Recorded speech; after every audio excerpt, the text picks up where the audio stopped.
here with another video. Finally, it's been such a long time. Apologies for the wait. But the reason it took so long is because I moved. You can see that everything's a little different. I finally got a garage. So it's been a long transition coming, but I definitely have some updates that I wanted to make, and I also have some questions for some of you guys as well. So first thing I'm going to do is I'm going to get started with the newest addition to the bike that I made over the summer and into the fall. Was this lovely tank cover. I actually got it on Etsy. I'll share the link in the description, but just a free plug to Max Akaido on Etsy. This dude made it custom ordered with the color and the right sizing and everything, and it came fairly quickly considering it came from overseas. I love it. It really just keeps the leather theme going with the bike. It's a great fit. It's got a strap on each side that goes from the back of the tank all the way over to the front of the tank. You can take off the tank if you like to ensure the fit. I didn't. I haven't had to. This is a little long. You can cut it. I decided to just tuck each of these under the buckle. It comes with a pouch. You can put your phone, you can put your wallet, you can put your gloves, you can put whatever you want. I haven't actually used the pocket yet. Really is mainly for the style itself. Get some leather on my tank, call it a day. So the next thing I want to talk about is the Kuryakin Wander Bar.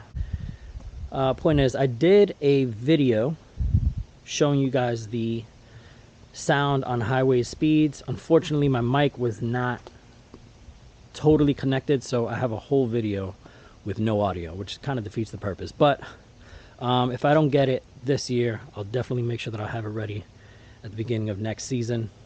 That video will be coming by then. So next up is the rock form phone mount, perch mount situation. For those that saw the last video, I had a Scout specific rock form mount in the middle of my handlebars. It actually was sweet. It was super subtle. I had to replace it to accommodate for the brackets that fit the Kuryakin speaker. Now, that being said, I was a huge fan of rock form because of that phone mount, so I went with the perch mount. And this is what I'll say. I recently learned about a couple months back that phone mounts really of any kind on a motorbike will eventually screw up your camera. And I've had a ruined camera for just about a year now on my iPhone 11. And I've only recently gotten so sick of it that I finally went ahead and purchased the new phone.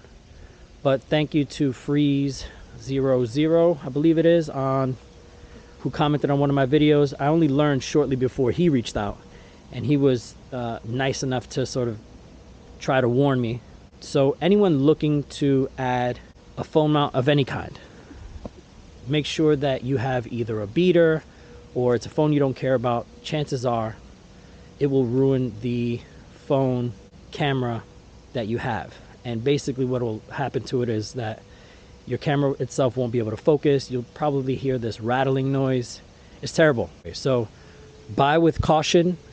I really do still like the rock form. What I'll say is when I get my new phone in the mail, hopefully within a week or so, I will still be using this rock form mount.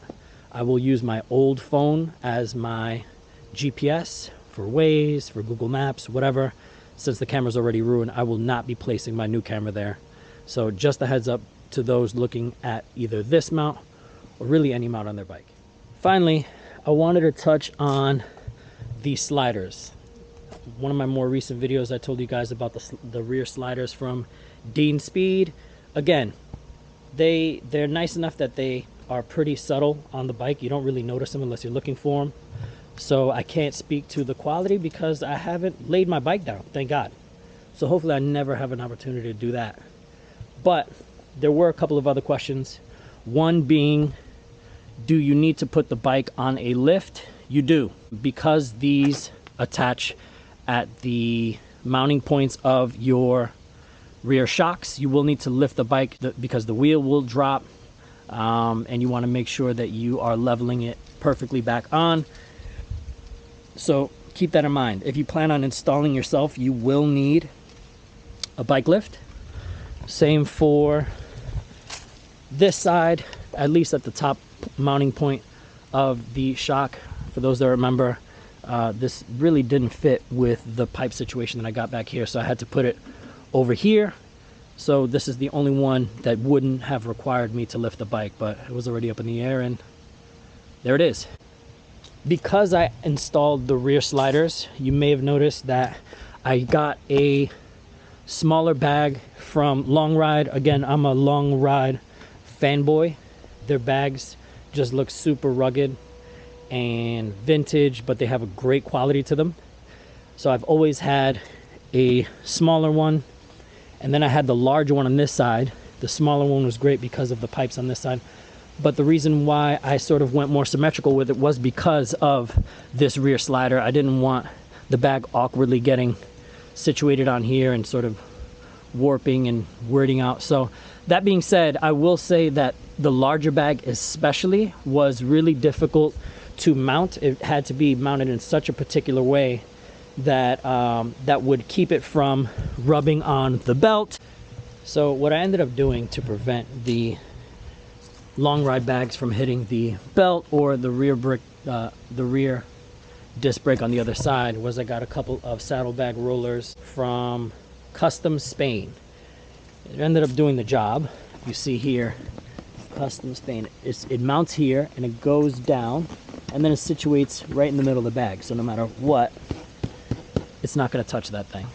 It's actually meant to mount somewhere over here so that the bracket goes diagonal up and then straight up, so that the roll, as the suspension brings the backside of the bike up and down, the bag is literally rolling against the bracket itself so that it doesn't damage it at all. Unfortunately, the mount itself didn't fit the mounting points. It was a little bit of a tight fit, so what I ended up doing was mounting it here up top and sort of having it go straight down and then that way. So now the roller is basically over here. So instead of the roll being on this side, rolling up and down, it's kind of vertical. The mount goes this way, then over here. So it's not actually rolling. All it's doing is preventing the bag from touching, rubbing, and damaging. Same thing on this side. It's attached right back here. It comes down and over, and so the roll is over here, not necessarily rolling with the bag, but rather just protecting the bag and keeping it from going too far over to touch the wheel or the belt. It's worked for its purposes. You don't really see them, so it doesn't really matter that I don't have them on in their intended mounting position. That being said, I really do wish that Long Ride had a Scout or Scout Bobber specific mount. I still scour their websites to this day. Whether or not that happens, keep my fingers crossed. I'm not sure if it's possible to ever be able to utilize the mounting points similar to the Dean Speed sliders, or if they did have to use the mounting plates for the fender. That'll work too, as long as they design something that helps from the bottom of the bag leaning in to touch the wheel or the belt or the brake disc, similar to the bracket that I bought from Custom Spain. That'd be dope. I don't know how realistic it is to have a mount itself that would be detachable. The last thing before I go is, like I said, I finally have my garage. I don't have to worry about the elements anymore. I don't have to bring my bike inside. For those that have seen some of my older videos, you know that I used to put her in the dining room. It worked, but it was a pain in the ass. But I don't know if the cold of the garage is something that I need to be worried about. I've been doing some research online, but any experiences you guys can share as far as what might be best in storing your bike in a garage over the long winter would be appreciated. I still make sure that I take precautions with the gas, and I still trickle charge the battery. The only thing is protecting against the cold. I look forward to seeing anything you guys can say to help in the comment section. Otherwise, if you guys have any questions, feel free, hit me up. Until then, stay on two wheels.